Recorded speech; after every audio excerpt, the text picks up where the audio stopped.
شامل. لہذا یہ بات بالکل واضح ہے کہ لڑائی غدار دشمن کے خلاف نہیں تھی بلکہ کفر و شرک کے خلاف تھی. جی ہاں جی ہاں جی ہاں. اچھا تو ان کو چاہیے, جو کافر اور مشرک ہیں اصل میں وہی تو دشمن ہے نا اسلام کے. اصل دشمن اسلام کی بات نہیں مانتے. ہاں اسلام کی بات نہیں ماننے والے وہ جو ہے اصل دشمن ہے. جی جناب بولیے ساحل. ہاں سچوالا جی اور حمزہ صاحب، آپ دیکھیے سورہ توبہ کی جو سب سے پہلی آیت ہے اس میں اللہ کتنا کے لیے، ذرا وہ آیت پیش کرو امید. ہاں بہت اتاولا ہو رہا ہے. جی ہاں وہ کوئی پوائنٹ نہیں دیکھ رہے کہ ہاں بیزاری ہے. سورہ توبہ 9 کی پہلی آیت. جی 9:1 سورہ توبہ کی پہلی آیت. جی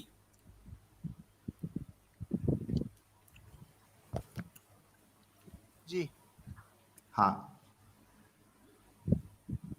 اس کا اردو ترجمہ دیکھیں آپ کہ میرے پاس جو ترجمہ ہے دیکھیے اس میں کیا لکھا ہے. اے اہل اسلام، اب خدا اور اس کے رسول کی طرف سے مشرکوں سے جن سے تم نے عہد کر رکھا تھا بیزاری ہے اور جنگ کی تیاری ہے. یعنی جو معاہدہ ہوا تھا یہ اصل میں ان کو ایک دکھ ہو رہا تھا، تکلیف ہو رہی تھی کہ یہ کب ختم ہوگا اور کب ہم جنگ کے لیے نکلیں گے. جی ہاں جی بالکل اتاولا ہے اللہ جنگ کروانے میں. یہ بڑا پوائنٹ ہے جو لوگ جو ہے نا یہ دھیان نہیں دے رہے ہیں کہ کتنے اتاولے رہتے تھے محمد صاحب اور اللہ جنگ کرنے کے لیے، کہ جو ایک ٹریٹی ہوئی ہے وہ ختم ہونے تک بھی ان کو انتظار نہیں ہے، بیزاری ہو رہی ہے. جی بالکل صحیح بات ہے. تو عباس صاحب سے میری گزارش ہے کہ وہ سورہ برات کو ایک بار دیکھیں اور سورہ بقرہ جو دوسری سورہ ہے اس کی آیت نمبر 193 191 193 دونوں کی تشریح دیکھ لیں. مودودی صاحب کی، ڈاکٹر جاوید احمد غامدی صاحب کی، مولانا وحید الدین خان صاحب کی، مولانا محمد صاحب جوناگوہی کی اور ابن کثیر کی. اس کے بعد وہ شاید زیادہ صحیح موقف اختیار کرنے کے قابل ہو سکیں گے. ہاں اصل میں عباس بھائی اور اس طرح کے جتنے بھی مومنین کرام ہیں ان سب سے میری یہ ریکویسٹ ہے کہ دیکھیں بھائی، جب آپ قرآن کا مطالعہ کریں گے تو آپ اپنے ذہن کو بالکل نیوٹرل رکھیں. اپنے جو پیش رو ان کے جو علماء ہیں ان کے اوپر تکیہ نہ کریں. انہوں نے چونکہ کہہ دیا تو بات صحیح ہوگی، نہیں، آپ اپنی عقل اپنی سمجھ کی بنیاد پر ان آیتوں کو سمجھنے کی کوشش کریں. یہ میری آپ سے درخواست ہے، تبھی تو آپ سمجھ پائیں گے نا. ورنہ تو آپ ظاہر بات ہے ایمان کا سلسلہ جیسا پہلے چل رہا تھا آج بھی چلتا رہے گا. چین کیسے آئے گا؟ آپ خود اپنے طور پر جو ہے اپنی بنیاد پر کیسے سوچنے والے بنیں گے؟ یہ تو آپ ان لوگوں کی سوچ کو لے کے چل رہے ہو جو آپ سے پیش رو ہیں. آپ کے مفتیوں نے، آپ کے علماء نے آپ کو جو بتا دیا آپ اسی بات کو پتھر کی لکیر سمجھ کر آگے لے کے چل رہے ہو. یہ تو غلط ہے. بالکل یہ اسی کے خلاف تو ہم بات کیا کر رہے ہیں نا بھائی. آپ خود سوچنے والے بنے، آپ خود سوچنے والے بنے. جی بالکل صحیح. بس مجھے ایک ہی یہی بات پیش کرنی تھی. اب میں اجازت چاہتا ہوں. جی حمزہ بھائی بہت بہت شکریہ آپ کے تشریف لانے کا. جی شکریہ.